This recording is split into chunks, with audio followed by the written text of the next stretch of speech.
Hey everybody, it's Master Gallengeist here, bringing you my review of JoJo's Bizarre Adventure Stone Ocean Part 2. Now, I'm titling it Part 2 because Netflix was the main problem here of, releasing it in weird kind of ways.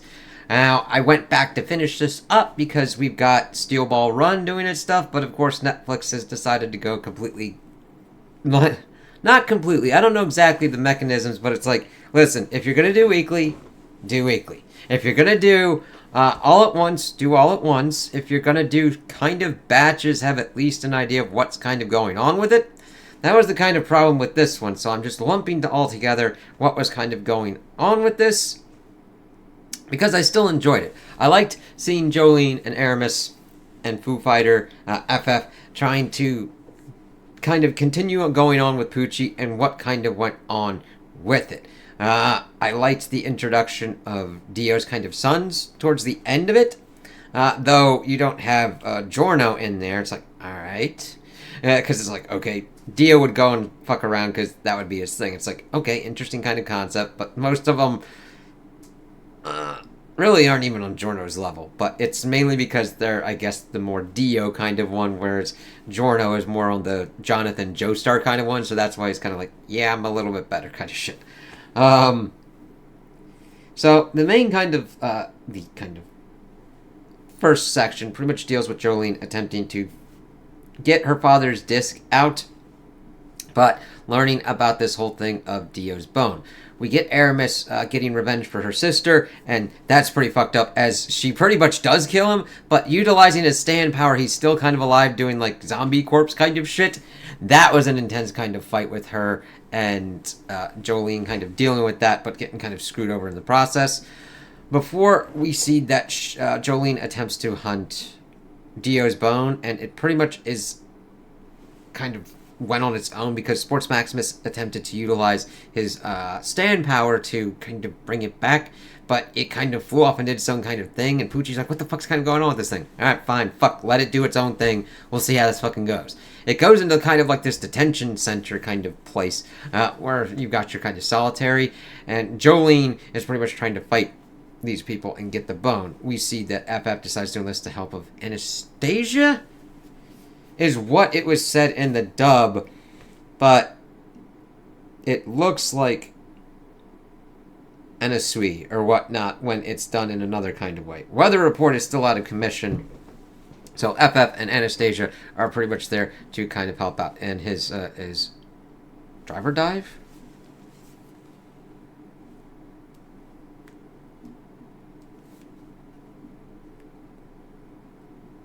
Or diver drive? Diver drive. Diver down? Fuck, diver drive. Some of these are kind of fucking weird. Most of the time, I understand that most of the stuff is done to be kind of like riffs on certain kind of band names, like White Snake. Even though it's like Pale Snake here, it's like, watch your translations and understand what kind of goes on. Like AC/DC and like Bohemian Rhapsody and stuff like that, and I'm like, okay. It's just, translation's a bitch. I get it.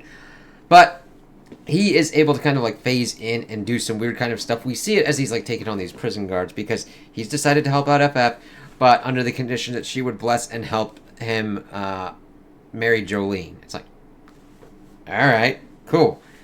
So they're able to kind of like get into that kind of effect. We get some interesting kind of stand fights in here with this old man with utilizing water and feng shui. This one dude pretty much utilizing what Dio considers the like worst kind of stand of pretty much pissing people off enough to kind of just like fight the shit out of each other. And we see that you don't want to touch the bone because it then starts turning you into a plant. Evidently, this was part of Dio's plan to utilize these 36 like condemned people's souls and made this weird green baby. It's very like, it's like, what the fuck's going on here? Because this is Poochie's thing of like trying to achieve heaven, and it's like, what the fuck? Most of it doesn't make much sense. It's all like, now I don't know if that's also down to like how the adaptation kind of goes on, or just it's all right, keeps going, because we then get this like green baby thing as Anastasia and Jolene are attempting to escape and are set upon by this one dude Stan.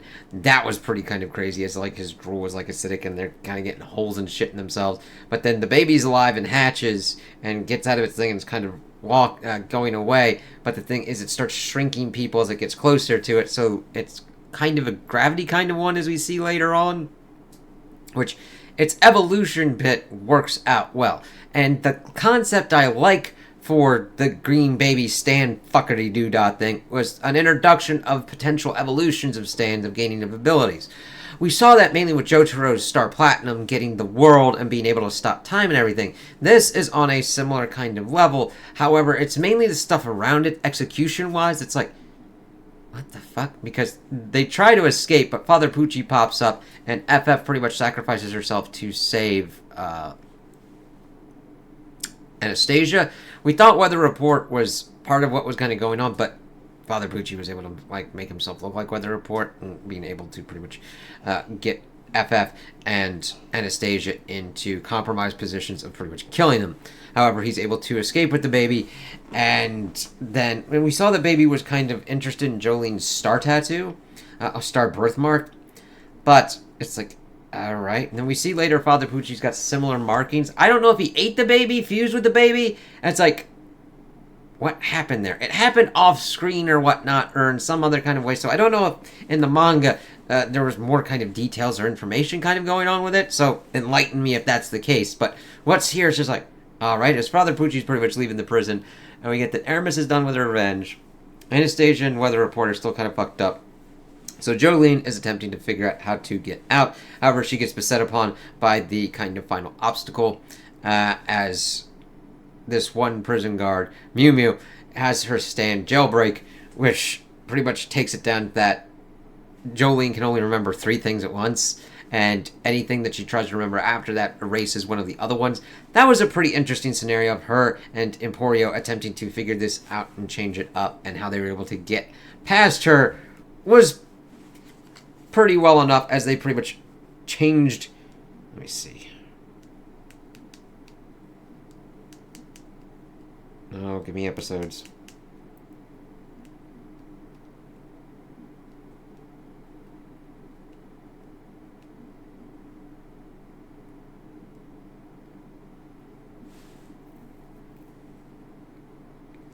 Utilizing printing out in a code that Jolene's string can read, and just taking out Mew Mew and being like, okay, cool.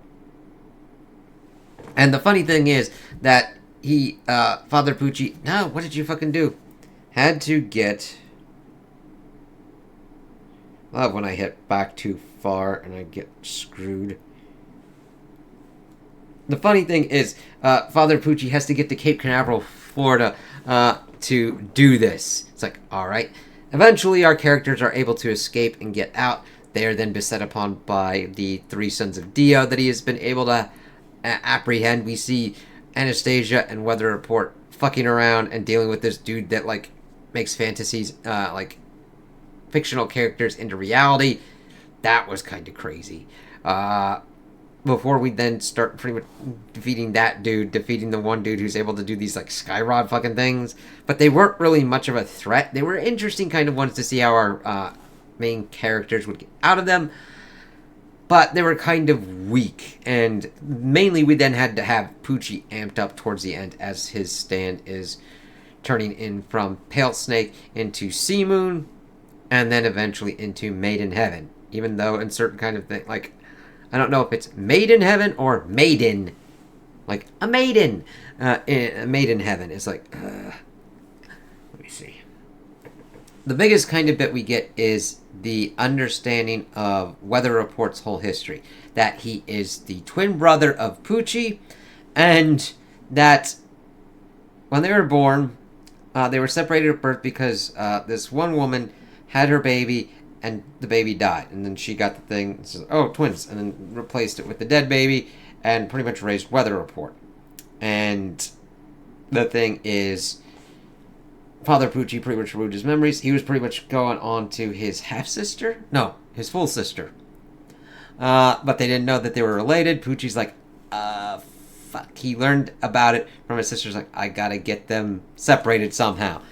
He stupidly decided to enlist the help of some assholes who were pretty much racist Klansmen.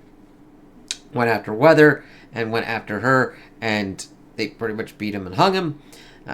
She thought he was dead, and she threw herself off a cliff, and she died. And then Weather's like, holy fucking shit. And Poochie's like, oh fuck. And it's like, who committed the greater sin? It's like, yeah, Poochie. Poochie, man. It's like, oh shit. And then they were pretty much getting ready to fight. But he utilizes Pale Snake to remove his memories and pretty much incarcerates him in Green Dolphin. And it's like, oh fuck. And of course, we've got Emporio out. He is able to get off Jotaro's memories because Jotaro's memories to then... Poochie kind of needed it for the bone or whatnot. It's like, alright, fine, whatever. And then they get that over there. But this is around the time that they then also get Weather Report's memories back to him. And that creates a whole kind of scenario because one of the sons is pretty much getting ready to be defeated. And he like gives Weather Report his memories back. He's like, fucking shit. He's like pissed off. And his amped up, unchecked, uncontrolled weather power gets to a thing of turning people into snails. Now, even though I'm hitting certain bits that I didn't like in this, that's like kind of confusing, I still overall enjoyed this to see what kind of goes on at the end, especially what happens towards the end. So they then have to deal with whether Jolene and Aramis and the rest are kind of like turning into snails. Weather pretty much trying to make like blood spikes and try to kill Poochie was actually pretty interesting before he pretty much gets killed. But he is able to have his stand turned into a disc so that someone could use it later on. It's like, okay, they still have that in the back pocket. So everybody gets back to normal. Weather is taken out of commission because Poochie really fucked his ass up. And he's getting to Cape Canaveral, and his stand pretty much starts changing into Sea Moon, which affects gravity. We also see that Anastasia pretty much put this ring on Jolene and while she was asleep, and then she accidentally tosses it at like this alligator as they're like driving by, and he's like, oh, fuck. That was a kind of funny, crazy bit, and I really kind of felt for Anastasia, but Weather's whole kind of thing is like, god damn, he really has, even though his power of being unchecked, turning people into snails is like, alright, fine, whatever. It's JoJo's. I accept a certain amount of like, what? I just wanted at least a little bit more kind of connective of explaining it. I don't need it completely just laid out, but like, I'm like, alright, whatever. He's becoming like Omega level threat. We kind of had to stop this shit. And seeing how Jolene was affected when Weather was killed was nice. She isn't just...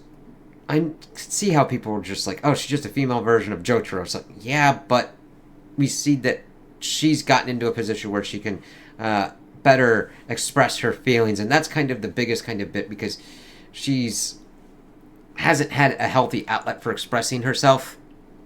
I mean, because of like how Jotaro's pretty much distanced himself to try and protect her and her mother and everything like that has led to the kind of opposite effects because Poochie still goes after him because they're Joestars.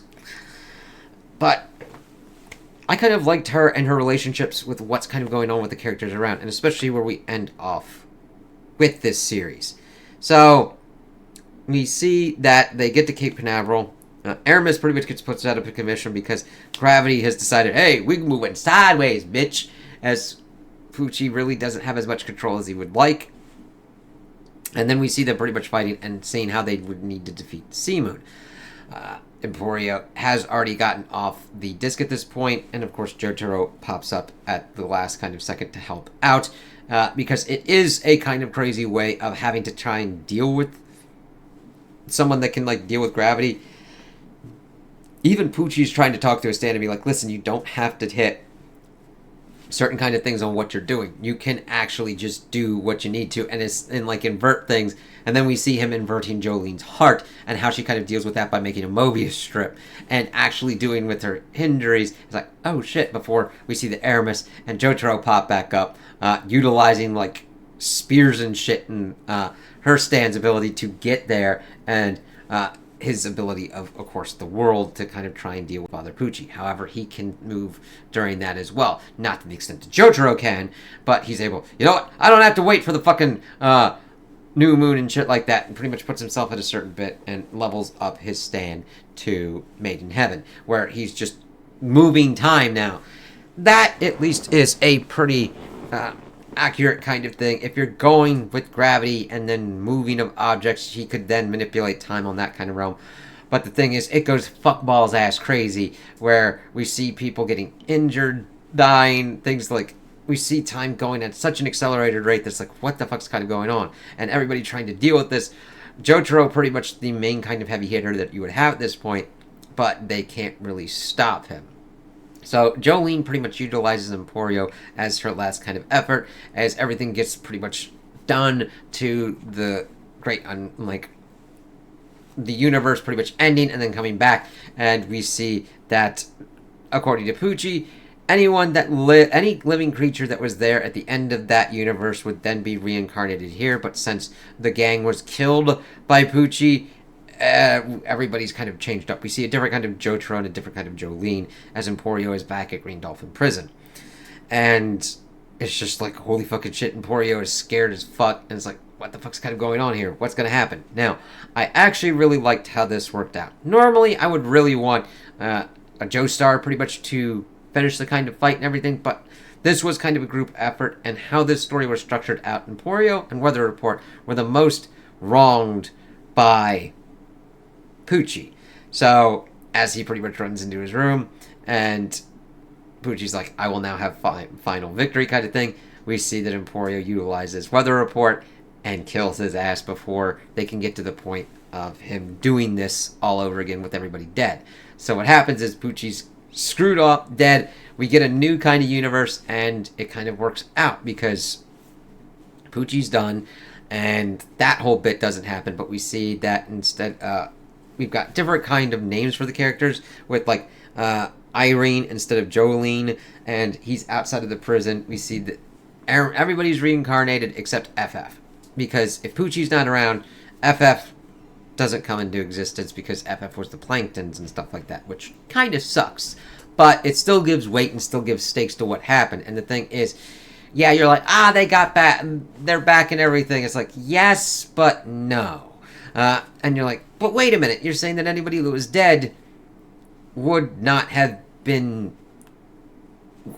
How would that work, that they're kind of reincarnated in this? It's like, well, it's because Pucci was killed at a certain kind of point. If he's not being able to get this, because his whole concept of heaven and helping everybody was to make sure that everybody knew what was going to happen. It's like, yeah, that's kind of helpful and takes away certain kind of things, but that would introduce a whole other host of problems that I don't think you kind of thought through. However, you ain't going to think through much with it, because Emporio fucking took your ass out with Weather Report. So that's all kind of... And Emporio is just really shaken. It's like, oh god, they're all back. And they're a little bit different, but it's still close enough. And Irene shares care and wants to kind of help out Emporio. Same with Aramis. And we see that she's together with Anastasia. And then they also pick up Weather Report as they go on. And she's going off to visit her father. It's like, cool. So, stuff evidently kind of happened similarly. I kind of looked up with that, but I kind of liked this ending because it gave stakes of like, yeah, they fucked up and died, but they were still able to beat out and win at the end. Kind of in JoJo's fashion. I just maybe wish the season was a little tighter on certain kind of explanations. And the main kind of negative I would have is how Netflix did this. I don't mind it being broken up into certain kind of chunks or whatnot, but this was like in 2021. Let's see, because they did first 12 episodes in December 2021, and then the next 12 episodes released in September 2022, and then the final 14 episodes released on December 1st of 2022. And now we have to wait out for what's kind of going on. And it's just kind of a strange kind of block. It's not even like you get one season or you get one core and then you're able to kind of like work on it. It kind of kills your momentum when you do that kind of shit. Especially when it's like an unreliable release schedule. That was pretty much why it took me so long. And I'm like, hey, Steel Ball runs out. I'm hearing good things about it. I know it doesn't completely follow this, especially with how this one ended, and we get kind of newer kind of takes in different kind of part, in the next kind of parts. But I'm just kind of like, I did this, I want to see how this works out. And I had time, I'm like, hey, here we go. And then I just blasted through it. I'm like, yeah, it's better to have this all like this.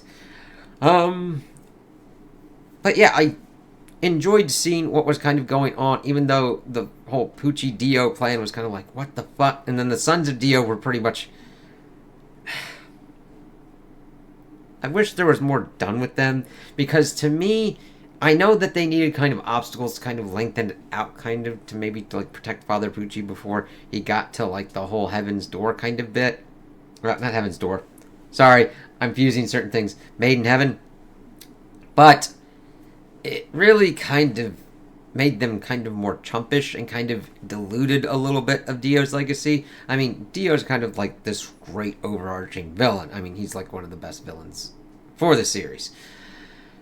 And then Jordo was a very interesting extension of that. And I think they just needed... I mean, you already had it in the whole kind of repertoire of Poochie just being able to take people's stands and make them into like stand users and shit. He could have just gotten like his last kind of guard bit or whatnot for stand users. But I did like the backstory of what was going on with Emporio and linking that up with Weather Report and making those two the last ones that like did the coup de grace on Father Poochie and stopping his plan. And then we got a nice, still happy ending with our characters, even though they were different than what we had before. So, I like this. I'm interested to see what goes on with JoJo's. My main kind of problem would be Netflix on how they handle it at this point. Because the thing is, Netflix, it's any kind of company, but Netflix is a nice example of this, where you're going to get certain kind of things, like certain kind of IP, and you don't know how to treat it or understand or interact with the fan base. Anime? Like, almost certain ones, it seems like they get certain kind of seasons to then push you to going to other kind of streaming services. Well, the other streaming service, which would be Crunchyroll, which really has a stranglehold. It's like, God, shit. And the thing is, I almost little kind of tangent. I usually have closed captioning on because sometimes it's like, what the fuck did you just say? However, since everybody's going nutty doodah on like AI kind of shit, now this was in like 2021 and whatnot, so this probably wouldn't be that much of an issue. However, since they'd be utilizing that for certain kind of translation things, be careful with your kind of subtitles and closed captioning and shit, because you're like, that doesn't make any sense. But back to it, it's like they've got it and it's almost pushing it to other streaming services, and we'll have to see how long they have the JoJo's kind of rights or whatnot. I mean, I like JoJo's. I liked getting into it and what was kind of learning about the characters, learning about the worlds, and the weird kind of shit that goes on with it. I hold it up to kind of like, I hold it up with kind of like One Piece of like, okay, this is kind of long, let's see kind of what goes on with it. I mean, One Piece has affected me a lot more because of like how deep the world building and the war and the kind of messaging is in that. This is just kind of crazy, fun, insane, batshit shit, where it's like, okay, cool, let's see what these fucking... It's almost on the kind of level of soap opera of like, but it was me kind of shit, and then you got your plot twist and shit. But I don't say that disparagingly. When a good thing is done and executed well, it's fun. You're just fun to watch. It's fun to see how the villains try and fuck over the heroes and how the heroes fuck over the villains. It's fun to get into that kind of bit and that back and forth. So hopefully Netflix takes this a little bit more seriously, because the anime... their hold on anime is very tenuous at this point. They use it to pretty much hold people in to watch certain kind of things and get them to maybe other kind of content to just stick with the service. It's like, you are able to have good anime here. Violet Evergarden is one of my favorite anime ever, and it's just beautifully done and beautiful story and beautiful characters. I'm like, okay, can you put the same care in these other ones and actually consider it a core pillar and part of your service? Because JoJo's has a pretty big, has a big community, and a big kind of fandom. I mean, One Piece does as well, and look how they fucking... Now, I understand that they're dealing with other kind of right stuff, and they're getting through Whole Cake Island. They'll eventually get to fucking Wano, and that'll just... God, that'll take for fucking ever for them to do. That's mainly because Wano's fucking long as shit. I don't even know how they got Egghead, and they're getting Elbaf. Sorry for talking about other kind of ones, but it kind of links into... I don't have, like... There's certain kind of bits in this part... I'm linking them both together. Where I'm like, I would have liked some other kind of explanations or whatnot, but overall, I don't have any problems with the animation style or anything that was kind of going on. Action scenes are great. Seeing different kind of stands and the effects that they have on. I have nothing really truly against the adaptation itself. Just how Netflix handled it and put it out of like, okay, we're like, alright, I understand you had to wait till September of the next year, and then December after that. Holy fucking shit, what the fuck? But I would still recommend this and be able to, like, watch it and the whole kind of thing. Because if you're into JoJo's, you'd like it. You know what I mean? It's still JoJo's. And it's good to learn the intricacies of these characters and their relationships and how they kind of work out. That's always the fun of it. And that's what I'm looking forward to in Steel Ball Run. I like that it's a fucking kind of take on, like, Cannonball Run kind of shit. Just like a race across America and shit like that. I can't wait to see what fuckery and weirdness happens in this one, because we've changed up what we go on with. We're not following these kind of characters that we've been following throughout the first parts here. Now we're on to a different kind of realm, which presents some interesting things. So those are my opinions on the part. Tell me what you guys think in the comments below. If you liked it, if you didn't like it, if you agree with me, if you disagree with me. Also like and subscribe, and I hope you have a good day.